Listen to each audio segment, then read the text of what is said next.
What I'd like to do this morning is really give you a very quick overview of the current state of robotics in gynecology.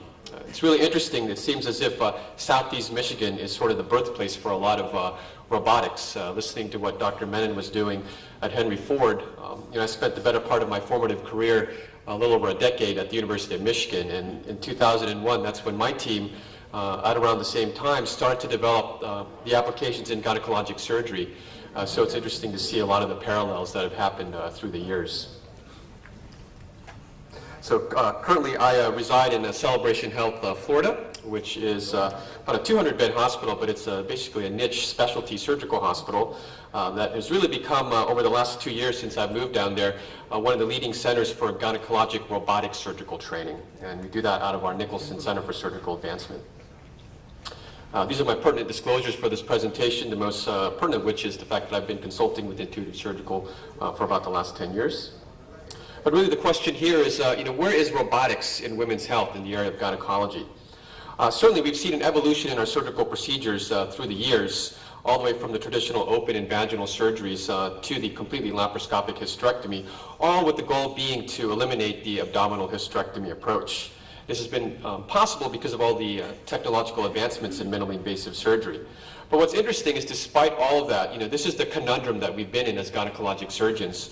Although we have all this technology, we see the fact that we're still doing a large majority of our procedures, hysterectomy being one of the most common, by an open approach. And you can see 64% based on 2005 data.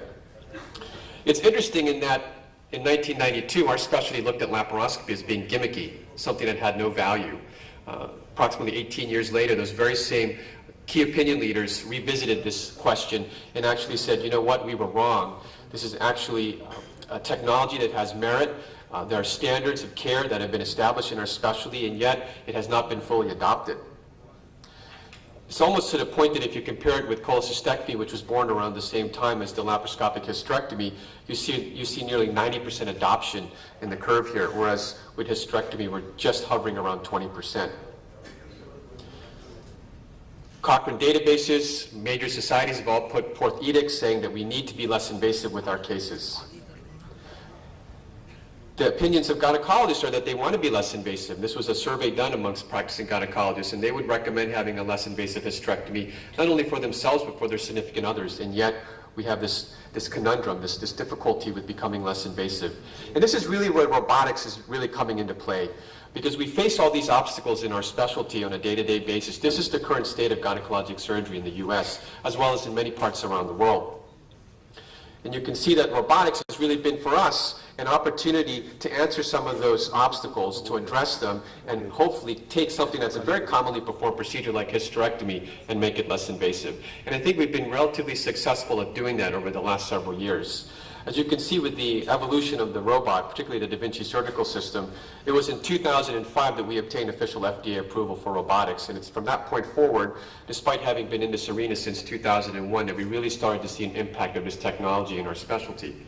You can see here that we run the gamut of applications in GYN, all the way from hysterectomy, which is the most commonly performed procedure, all the way through cancer applications, the whole range of reproductive surgery, with endometriosis being one of the newest frontiers, pelvic reconstruction, as well as even things like abdominal cerclage for cervical incompetence. What's interesting is that as you look at the adoption of laparoscopy and what robotics has done for our specialty, it's been pretty significant when you look at how that adoption has taken place over a time period. Laparoscopy in the last 15 years has about a 14% adoption rate, but with robotics in the last 5 years, we've seen 23% adoption of minimally invasive hysterectomy. So there's something to be said about how this technology is answering those obstacles that we've been faced with through all these years, despite having all this other minimally invasive technology available to us. And if you follow this adoption of robotic surgery, obviously prostatectomy was sort of the leader, but we soon have not been so very far behind if you look at what's happened with gynecologic surgery. So you can see the adoption curve here. This is in 2007, 2008, 2009, and 2010. You can see the large volume of procedures that are being done in the gynecologic arena. In fact, worldwide, GYN is probably the biggest user or utilizer of robotic surgery amongst all the specialties. So clearly, we're moving forward in the right direction. But let's talk about future directions, because really we're still faced with this conundrum. We haven't completely solved the problem yet. What is the future holding for this specialty in terms of the current state of GYN?